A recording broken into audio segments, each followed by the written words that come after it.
Hello students, आज हम बात करेंगे फोर्थ क्वांटम नंबर के बारे में।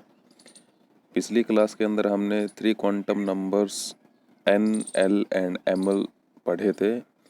इस लेक्चर के अंदर हम चौथे क्वांटम नंबर के बारे में जानेंगे और उनसे रिलेटेड प्रॉब्लम डिस्कस करेंगे। तो सबसे पहले हम ये देख लेते हैं कि जो 3 क्वांटम नंबर लेवल किए थे हमने एटॉमिक ऑर्बिटल को रिप्रेजेंट करने के लिए, तो वो क्या बताते थे हमें?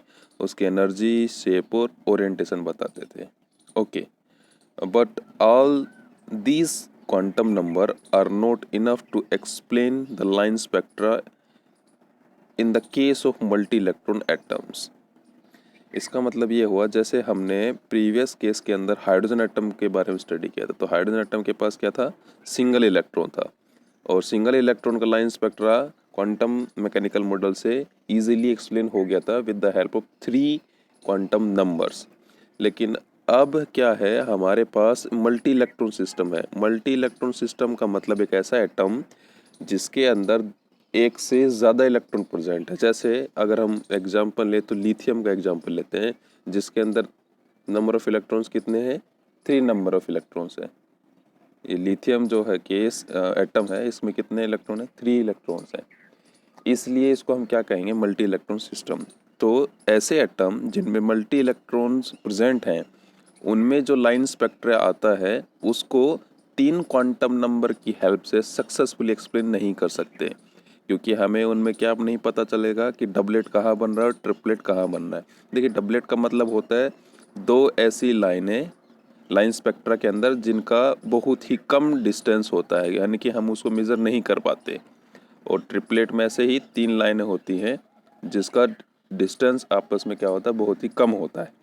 तो ये जो लाइन स्पेक्ट्रा होते हैं उन एटम का होता है जिनके अंदर मल्टीपल इलेक्ट्रॉन पाए जाते हैं। तो ये with the help of 3 quantum number हम एक्सप्लेन नहीं कर सकते।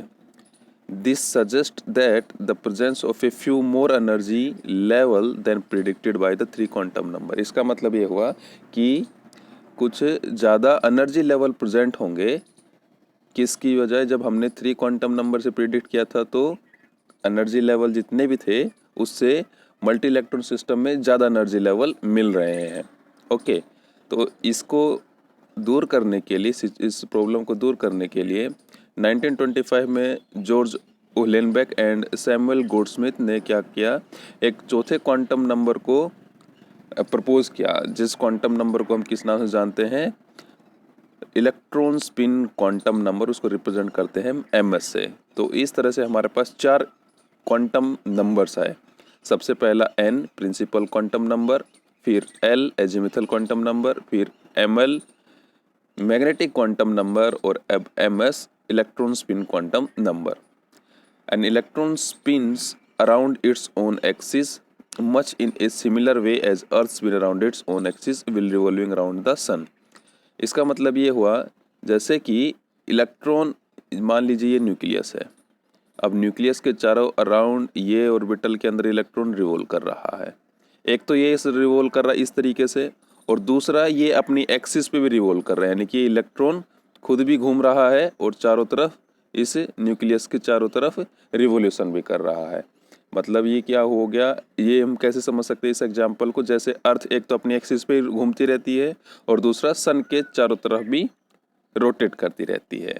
ठीक है, इसको हम बोलते हैं इलेक्ट्रॉन स्पिन।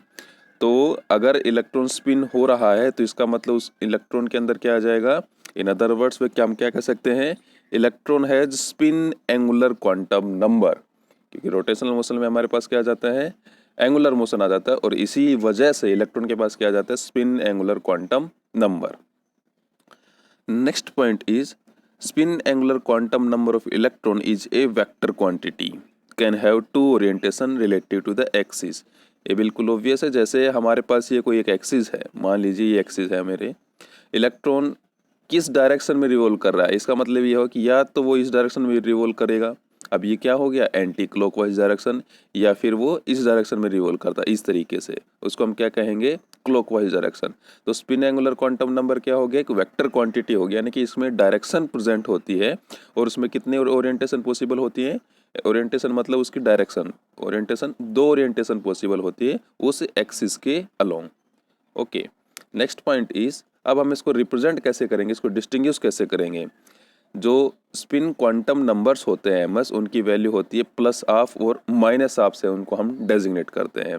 और या फिर हम क्या कह सकते हैं, these are called the two spin states. ये जो स्पिन हमने डिनोट किए हैं स्पिन क्वांटम नंबर, इनको हम क्या कहेंगे, स्पिन स्टेट कहेंगे ऑफ द इलेक्ट्रॉन।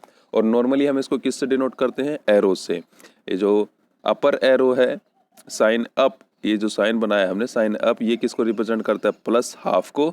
और ये जो साइन डाउन बनाया ये किसको रिप्रेजेंट करता है, माइनस हाफ को। या आप कह सकते हैं ये क्लॉकवाइज डायरेक्शन में मोशन है और ये एंटी क्लॉकवाइज डायरेक्शन में मोशन को रिप्रेजेंट करते हैं।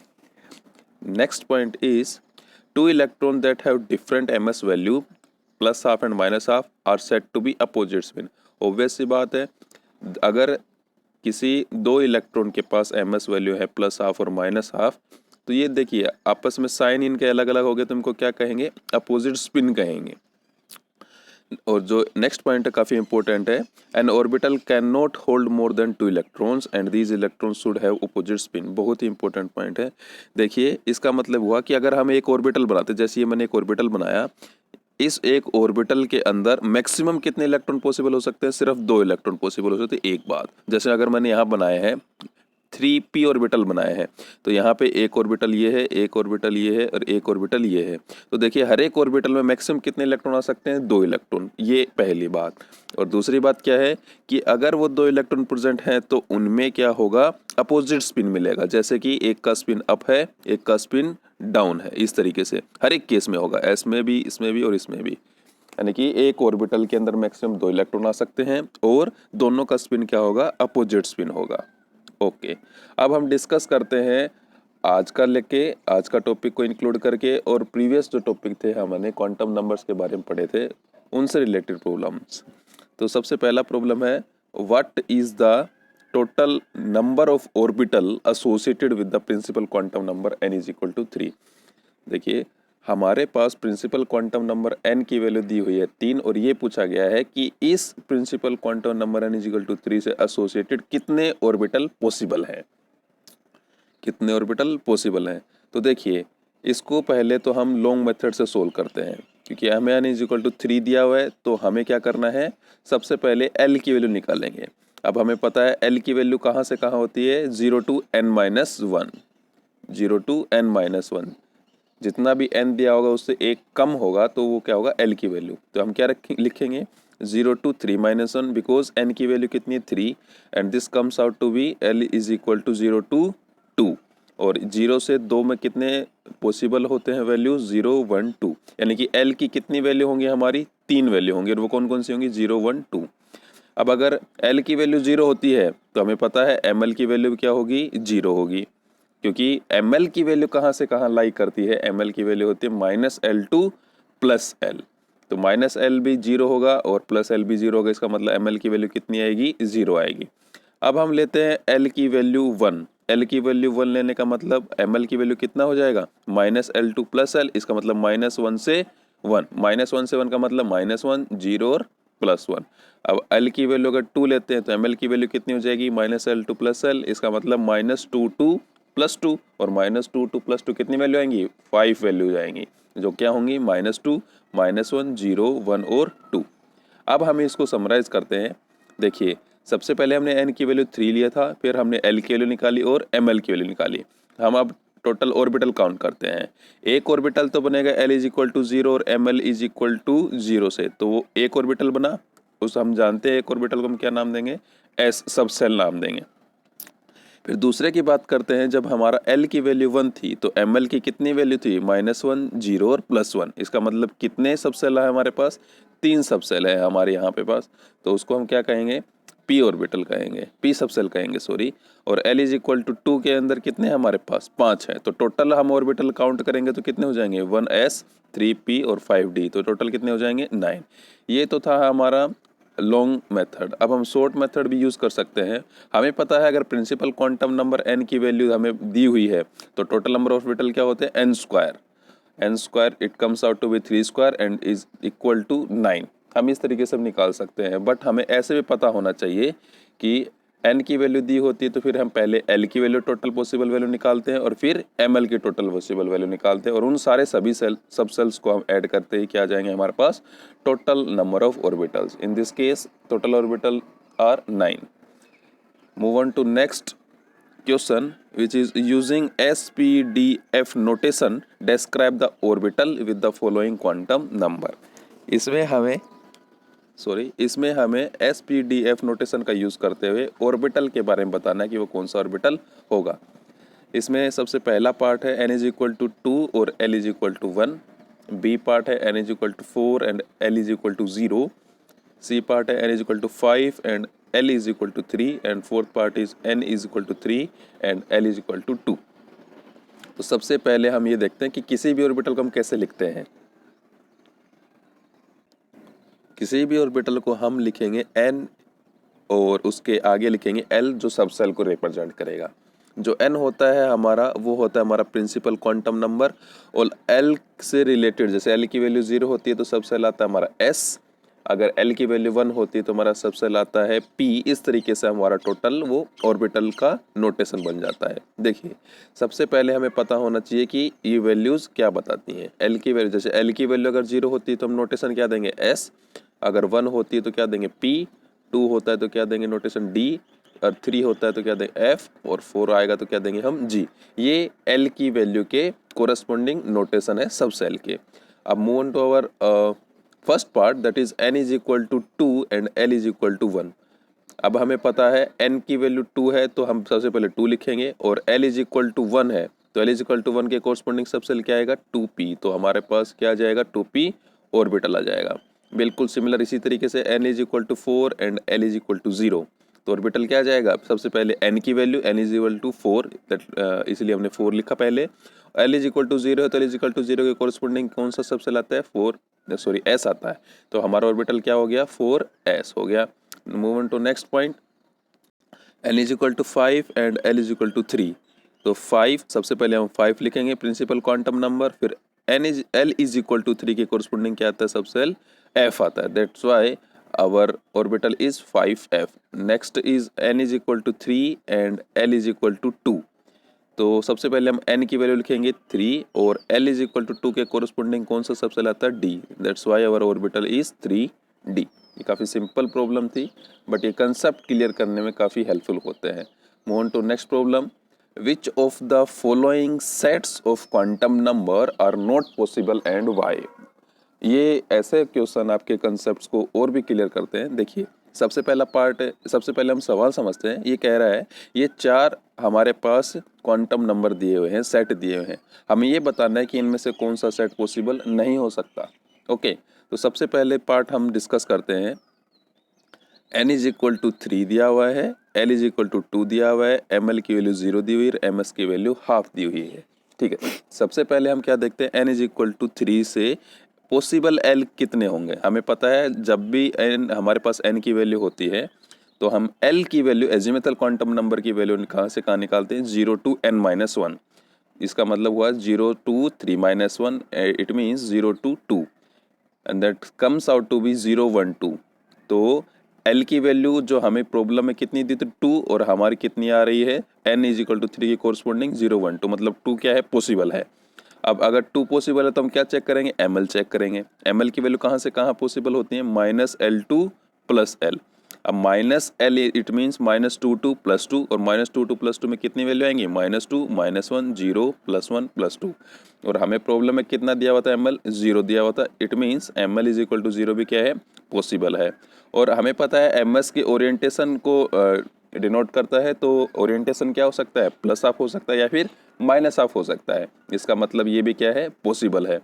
तो फर्स्ट प्रॉब्लम में पूरा का पूरा क्वांटम नंबर का सेट क्या है पॉसिबल है।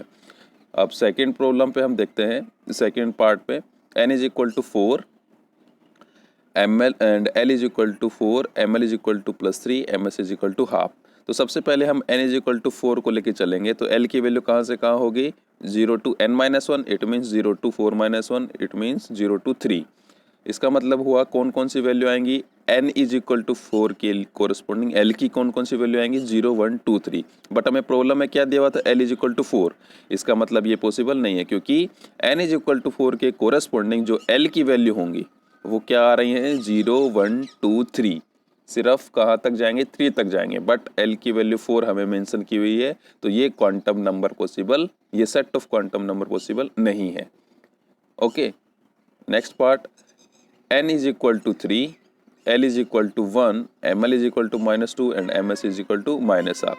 उसी तरीके से हम सबसे पहले चलेंगे n की वैल्यू से। n की वैल्यू क्या है 3, तो l की वैल्यू कहाँ से कहाँ जाएगी 0 to n -1, it means 0 to 2, तो 0 से 2 का मतलब हुआ 0 1 2, और हमें प्रॉब्लम में क्या दिया हुआ था l की वैल्यू 1 दी हुई थी, इसका मतलब l की वैल्यू क्या है पॉसिबल है। अब हम देखते हैं अगर l की वैल्यू 1 है तो ml की वैल्यू कहाँ से कहाँ होगी -1 to -l2 plus l, it means -1 to +1, it means -1 0 and +1, और हमें जो प्रॉब्लम में दिया हुआ था वो दिया हुआ था ml की value -2, but we have ml only -1 0 +1, that's why ml ये सेट भी पॉसिबल नहीं है because ml is equal to -2 but we have only the values -1 0 and 1। Next is n is equal to 2, l is equal to 0, ml is equal to 0 and ms is equal to half. सबसे पहले हम उसी तरीके से n से start करेंगे, n की value 2 है, l is equal to 0 to n -1, it means 0 to 2 -1 and it means 0 to 1। इसका मतलब हमारे पास l की कौन सी वैल्यू आएंगी 0 और 1 आएंगी, और हमें प्रॉब्लम में क्या दिया हुआ था l इज इक्वल टू 0, इसका मतलब l इज इक्वल टू 0 हमारे पास पॉसिबल वैल्यूज में है, इसका मतलब ये पॉसिबल है। और नेक्स्ट हमारा क्या है ml इज इक्वल टू 0, तो हम क्या करते हैं l से स्टार्ट करेंगे, l की वैल्यू 0 होती है तो ml की वैल्यू कहाँ से हो जाएगी -l टू +l, और हमें पता है कि l की वैल्यू 0 है तो ml की वैल्यू भी क्या आएगी 0 आएगी, और प्रॉब्लम में भी क्या था ml is equal to 0, means ये भी पॉसिबल है। और हमें पता है कि ms की वैल्यू या तो +½ हो सकती है -½ हो सकती है, और ये हमें क्या दिया होता है -½ इट मीन्स ये भी पॉसिबल है, इट मीन्स ये पूरा का पूरा सेट ऑफ क्वांटम नंबर ये क्या है फोर्थ पार्ट ये क्या है पॉसिबल है। Okay, move on to next point, next question sorry, which shell would be the first to have G subshell. हमें क्या बताना है G सब सेल के कोरस्पॉन्डिंग कौन सा सेल सबसे पहले आता है। बड़ा इंटरेस्टिंग सवाल है, देखिए इसको कैसे सोल्व करते हैं। हमें ये पता होना चाहिए कि L की कौन सी वैल्यूज़ के लिए हमारा सब सेल आता है, क्योंकि हमें क्या दिया हुआ था क्वेश्चन के अंदर सब सेल दिया हुआ था, ठीक है। तो देखिए अगर हमारा सब सेल S होता है तो हमें पता है L की वैल्यू 0 होती है, या फिर हम ऐसे कह सकते हैं कि L की वैल्यू 0 के कोरस्पॉन्डिंग कौन सा सब सेल आता है S, 1 के कोरस्पॉन्डिंग कौन सा आता है P, और 2 के कोरस्पॉन्डिंग आता है D, 3 के कोरस्पॉन्डिंग आता है F, और 4 के कोरस्पॉन्डिंग आता है G। और हमें प्रॉब्लम में क्या दिया हुआ था G सब सेल दिया था, इसका मतलब G सब सेल किसके कोरस्पॉन्डिंग होगा L की वैल्यू 4 के कोरस्पॉन्डिंग है, it means L is equal to 4 हो जाएगा हमारा। और जैसा कि हम जानते हैं कि अगर हमारे पास L की वैल्यू होती है N की वैल्यू होती है, जैसे मान लीजिए मेरे पास N इज इक्वल टू 3 है, तो मैं L की वैल्यू कैसे निकालता हूँ N-1 से, 0 टू N-1। इसका मतलब मैं ये भी कह सकता हूँ कि अगर मेरे पास L की वैल्यू है तो मैं क्या निकाल सकता हूँ N की वैल्यू, प्रिंसिपल क्वांटम नंबर की वैल्यू निकाल सकता हूँ। कैसे? L is equal to N-1 से, इसका मतलब इस 1 को मैं इधर भेजूंगा तो क्या हो जाएगा L+1 is equal to N, तो मैं प्रिंसिपल क्वांटम नंबर की वैल्यू निकाल सकता हूँ। इस प्रॉब्लम में मेरे पास L इज इक्वल टू 4 है, इसका मतलब N की वैल्यू कितनी हो जाएगी L+1 that will be 5, that means N is equal to 5। अब देखिए प्रिंसिपल क्वांटम नंबर के कोरस्पॉन्डिंग क्या आते हैं सेल आते हैं, तो सबसे पहले हम 1 लिखेंगे, तो 1 के कोरस्पॉन्डिंग कौन सा सेल आता है K सेल, 2 के कोरस्पॉन्डिंग कौन सा सेल आता है L सेल, 3 के कोरस्पॉन्डिंग कौन सा सेल आता है M सेल, 4 के कोरस्पॉन्डिंग आता है N सेल, और 5 के कोरस्पॉन्डिंग आता है O सेल।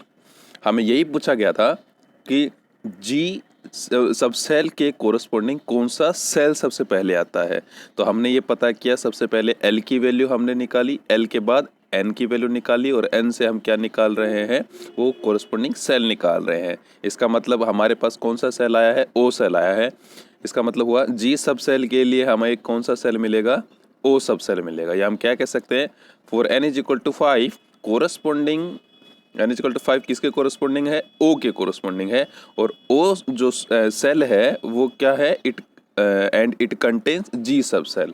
ओ सेल किसको कंटेन करता है? जी सब सेल को कंटेन करता है। Okay, this is very interesting problem. और हमें इसको कैसे सोल्व किया ये भी आपने जान लिया होगा। सबसे पहले हमने एल की वैल्यू निकाली, क्योंकि हमें जो दिया हुआ था वो जी सब सेल दिया हुआ था। तो जी सब सेल से हमने सबसे पहले एल की वैल्यू निकाली और उसके बाद हमने एन की वैल्यू निकाली, क्योंकि हम सीधा सेल पे कैसे क्योंकि हमें सेल पे जाने के लिए प्रिंसिपल क्वांटम नंबर का पता होना चाहिए। तो हमने फिर क्या किया, एल की वैल्यू निकालने के बाद एन की वैल्यू निकाली, यानी प्रिंसिपल क्वांटम नंबर की वैल्यू निकाली और उससे सेल की वैल्यू निकाल ली। Thank you.